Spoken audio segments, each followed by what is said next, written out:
नमस्कार दोस्तों, स्वागत है आपका। मैं आपका दोस्त दिनेश निम्बावत। हम बात तो कर रहे हैं अब ज्योग्राफी के मानसून के टॉपिक में अब आगे देखते हैं और पढ़ते हैं ग्रीष्मकालीन मानसून की। आपसे निवेदन, चैनल को सब्सक्राइब कर लीजिए। ग्रीष्मकालीन मानसून की बात करेंगे। 21 मार्च के बाद सूर्य जो है उत्तरायण होने लगता है, यानी इसकी स्थिति जो उत्तर में हो जानी शुरू हो जाती है। अतः ध्रुवीय धरातलीय उच्च दाब कमजोर होने लग जाता है। उच्च तलीय भंवर के साथ ही जेट स्ट्रीम क्रमश से उत्तर की ओर खिसकने लग जाते हैं। भारत से जेट स्ट्रीम लगभग मध्य जून तक पूर्णतः विलुप्त हो जाता है। कब तक? मध्य जून तक। मार्च से मध्य जून तक अवश्य ही देश का मौसम जेट स्ट्रीम के उत्तर की ओर स्थानांतरण तथा धरातलीय ताप से प्रभावित होता है। अप्रैल मई में सूर्य ताप के कारण भारत एवं पाकिस्तान में उत्तर पश्चिमी भाग पर निम्न वायु दाब का क्या बनता है? केंद्र बनता है।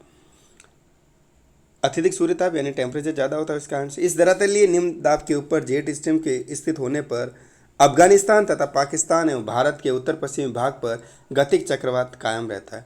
उच्च तलीय उच्च दाब से नीचे की ओर बैठने वाली हवाएं धरातल के तापीय निम्न दाब केंद्र की हवाओं को ऊपर उठने से रोकती हैं। अतएव धरातल पर मौसम गर्म एवं शुष्क रहता है।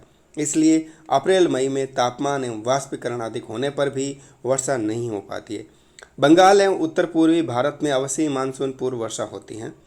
इसका कारण ये कि हिमालय की पूर्व सीमा के पूर्व में उच्च तलीय पछुआ जेट के कारण जो है उच्च तलीय निम्न वायुदाब उत्पन्न होता है। यानी पूर्व सीमा में, हिमालय के पूर्व सीमा में जो होता है पछुआ पवनें जब चलती है, इस कारण से जो है निम्न दाब जो उत्पन्न हो जाता है। इस कारण जो है हवाएं जो है निम्न उच्च दाब से निम्न दाब की ओर आती हैं और यहाँ बारिश होती हैं या फिर मानसून का निर्माण होता है, जिससे म्यांमार के दक्षिण से आने वाली आर्द्र पवनें ऊपर उठा दी जाती है तथा वर्षा कराती है। ठीक है ना।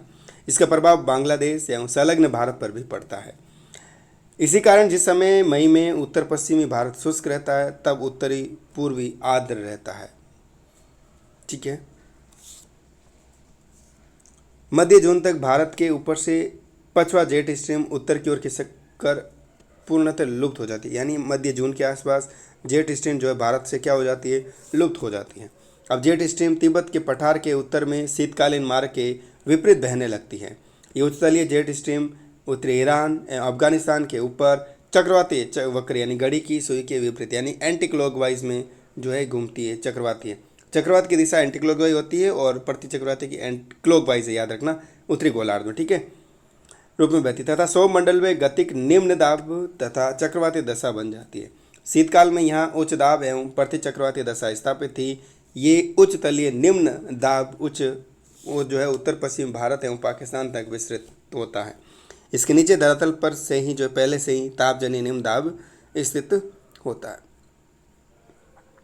धरातलीय निम्न दाब से ही हवाएं ऊपर की ओर उठती हैं तथा उच्च तलीय निम्न दाब इन हवाओं को अधिक ऊपर तक खींचता है। इस समय दक्षिण पश्चिम मानसून का आकस्मिक विस्फोट होता है। कौन सा? दक्षिणी पश्चिमी मानसून। ग्रीष्मकाल में मानसून के विस्फोट का एक अन्य कारण ये भी है कि उत्तरी गोलार्ध में जब ग्रीष्म ऋतु होती है, तब दक्षिण गोलार्ध में क्या होती है? आपकी शीत ऋतु होती है। फलतः दक्षिण गोलार्ध में दक्षिणी ध्रुवीय भंवर अधिक विस्तृत होता है। ठीक है, जिसके फलस्वरूप अंतरा उष्ण कटिबंध अभिसरण, जिसे कहा जाए, आपने क्या कहा था, ये ITC विषुवत रेखा के उत्तर में ढकेल दिया जाता है। इस दक्षिणी ध्रुवीय भंवर के प्रति आकर्षक यानी प्रभाव से यानी पुश करने से दक्षिण पूर्वी व्यापारिक पवनें विषुवत रेखा को पार कर भारतीय उपमहाद्वीप की ओर क्या करती है? बढ़ती है। विषुवत रेखा पार करने पर ये पवनें कोरियोलिस बल जो बल था, कोरियोली बल या विक्षेप बल जिसको कहा जाता है, इसके कारण दक्षिण पश्चिम दिशा में बहने लगती है। ये उल्लेखनीय है कि अंतरा उष्ण कटिबंधीय अभिसरण के उत्तर की ओर स्थानांतरण के लिए धरातलीय तापजन निम्न दाब की अपेक्षा दक्षिण परिध्रुवीय भंवर का प्रतिकर्षण यानी धकेलने का प्रभाव जो है वो उत्तरदायी होता है। अंतरा उष्ण कटिबंधीय अभिसरण के साथ गतिजन्य चक्रवाती लहरें विकसित होती हैं। भारत के ग्रीष्मकालीन मानसूनी वर्षा इन्हीं चक्रवाती लहरों या भंवरों के विकास चक्र का परिणाम है। इनके विकसित होने पर तीव्र वर्षा होती है तथा समाप्त होने पर क्या हो जाता है? मौसम शुष्क हो जाता है। भारतीय मानसूनी वर्षा की मात्रा में स्थानीय व कालिक परिवर्तनों के लिए उच्च मुख्य रूप से उत्तरदायी। उच्च का मतलब रिलीफ जो है, यानी कि हमारे यहाँ पर बहुत सारे ऊंचे स्थान पहाड़ी वगैरह हैं, पहाड़ी पठार वगैरह, वो बहुत मानसूनी जो है वर्षा को बहुत इफेक्ट करते हैं। ठीक है ना। जैसे कि हिमालय भी हो गया तो बहुत ज़्यादा ऊंचा हो गया, ठीक है। जैसे कि अरावली हो गया राजस्थान के संदर्भ में बात करें, ये वर्षा का डिवाइडेशन करती है। तो उच्चवच्छ जो है मुख्य रूप से उत्तरदायी है। पश्चिम घाट के पर्वतीय अवरोध के कारण दक्षिण पश्चिम मानसून की अरब सागरीय शाखा अचानक ऊपर उठकर निकटवर्ती ढालों पर वर्षा करती है। यही पवने जब विमुख यानी पूर्वी ढालों पर से नीचे उतरती है तो आर्द्रता की मात्रा कम होने तथा वायु के गर्म होने के कारण वर्षा कम होती है। फलतः पूर्वी ढाल वृष्टि छाया प्रदेश कहलाता है। जहाँ देखिएगा, जहाँ वर्षा होगी वो छाया वर्षा वाला प्रदेश हो जाएगा, जिस जिस तरफ नहीं होगी वो वृष्टि छाया प्रदेश हो जाएगा, ठीक है ना। इसी प्रकार पूर्वी हिमालय की श्रेणियां बंगाल की खाड़ी से उठने वाले मानसूनों को ऊपर उठा देती हैं तथा पश्चिम की ओर मुड़ने को प्रेरित करती है। फलतः मानसून गंगा घाटी के पश्चिम तक पहुंच जाते हैं, किंतु उनकी आर्द्रता कम होती है। भारत का उत्तरी पश्चिम भाग थार मरु यद्यपि निम्न दाब केंद्र होता है, तथापि यहाँ न्यूनतम वर्षा होती है। इसके निम्नलिखित कारण हैं। बंगाल की खाड़ी का मानसून यहाँ तक पहुँचते हुए आर्द्रता रहित हो जाता है तथा अरब सागरीय मानसून से वर्षा इसलिए नहीं हो पाती क्योंकि अरावली श्रेणी मानसूनी पवनों के समानांतर ही स्थित है, ठीक है ना। देखिए होता क्या, अपने यहाँ जो है निम्न वायुदाब केंद्र होने के बावजूद भी यहाँ न्यूनतम वर्षा क्यों होती है, कारण क्या देखें। उत्तरी भाग में थार के मरुस्थल में, ठीक है ना, थार के मरुस्थल में हालांकि निम्न वायुदाब केंद्र बनता है, ठीक है, ठीक है, यहाँ निम्न वायुदाब का केंद्र जरूर बनता है, लेकिन बारिश कम क्यों होती है, कारण देखें।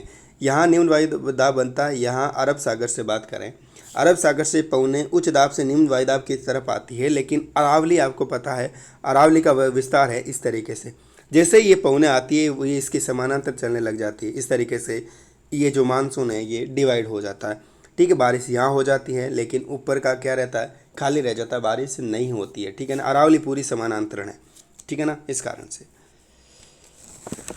अधिक संभवित कारण ये है कि उत्तर पश्चिम भारत में धरातलीय तापजन्य निम्न दाब के ऊपर उच्च तलीय गतिजन्य दाब यानी प्रति चक्रवाती दशा भी स्थित है। ये उच्च दाब सारा मरुस्थल के ऊपर स्थित उच्च दाब का ही विस्तार है। इसके कारण धरातलीय पवनें ऊपर नहीं उठ पाती हैं तथा वर्षा नहीं हो पाती।